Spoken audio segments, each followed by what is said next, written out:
Hazrat Ibn Sirin, Atta and Ibrahim and Hassan Basri did not feel any harm in getting commission by an agent.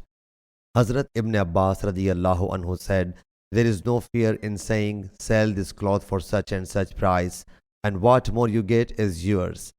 Ibn Sirin said, "There is no harm when somebody says, sell this thing at this price, and what more you will get will be equally divided between you and me."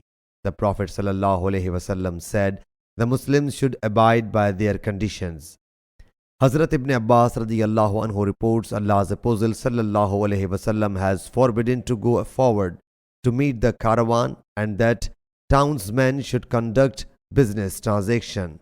Hazrat Ibn Abbas radiyallahu anhu reports Allah's Apostle ﷺ has forbidden to go forward to meet the caravan and that no townsman should conduct business transaction on behalf of a villager.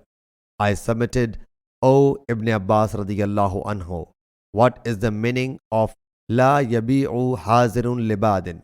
He said, "Do not act as an agent of him." Sahih Bukhari, Hadith number 2274.